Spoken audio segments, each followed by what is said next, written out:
How's it going, guys? My name's Honcho and welcome to the patch notes for Squad 4.0. So, the patch notes have just been released and I am all over this like a cheap suit. I won't be going through every last little thing in here as that will make this video far too long, and I know you want to know about this now, not next week. So the link to the full patch notes will be included in the description down below. As we all know, 4.0 brings with it the People's Liberation Army, and now confirmed are all 7 new vehicles, 15 new weapons and deployables, and a new commander's airstrike ability. They have also done some fixes and quality of life improvements as well, but before we jump into this, don't forget to click that subscribe button for more squad guides, gameplay and updates. Right, so let's start with the infantry weaponry.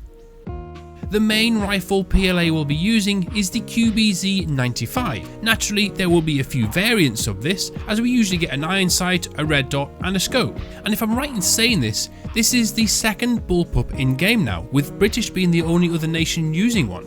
The sidearm pistol is the QSZ-92. The machine gun will be the QJY-88, which is quite similar to the PKP in my opinion, and the QBU-88 for those marks memers out there.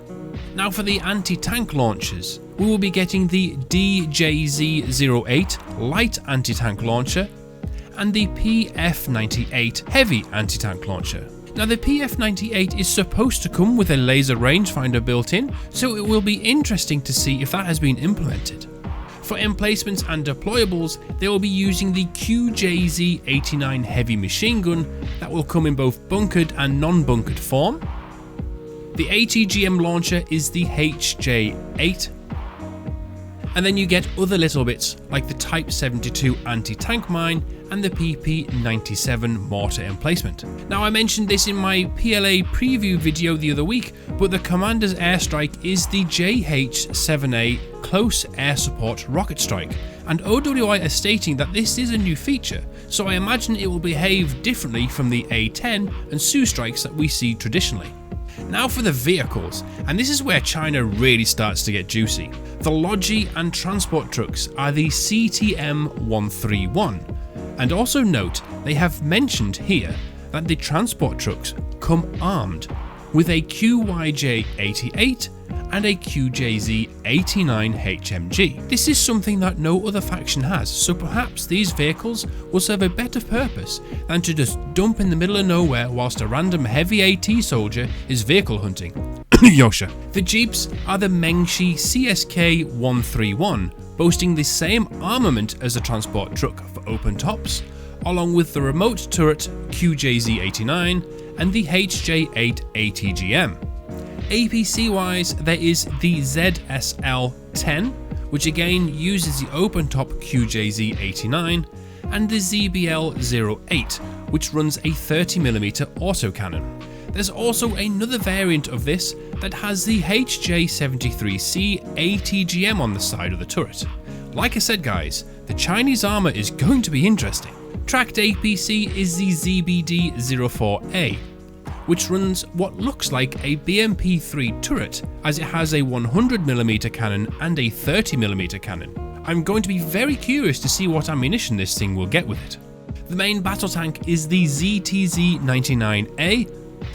This is an auto-loading tank much like the T-72 and has a 125mm main cannon and what looks like a remote control turret with again the QJZ-89. And their helicopter is the Z-8G.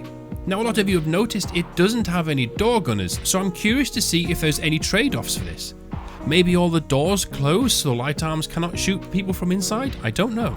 Now the maps we will see China on are as follows: Al-Basra, Kora, Fallujah, Goose Bay, Gorodok, Haryu, Kokand, Kohat, Lashkar Valley, Logar, Mutahar, Talil and Yeho, as well as Jensen's Range and the Pacific Proving Grounds for a bit of training. All in all, the PLA is bringing with it a very healthy amount of content, and finally we have another major faction to use as an alternative to being Russia or Middle Eastern Alliance. but I am sure there will be layers in which we will see PLA versus Russia or PLA versus MEA. Other bits and bobs include the ATGM systems have been updated, so certain vehicles that could fire off 2 missiles can only control the most recently fired projectile. There have been improvements made to the anti-cheat software, and now while sprinting, if you bandage it will stop the sprinting animation and start bandaging. There's also a bunch of fixes which I will let you all read through as well. I wanted to keep this video as short and concise as I could, as they have a full rundown video on the PLA due out in the next couple of days, so keep an eye out for that. Anyway, take care guys, thank you for watching, and I'll catch you in the next video.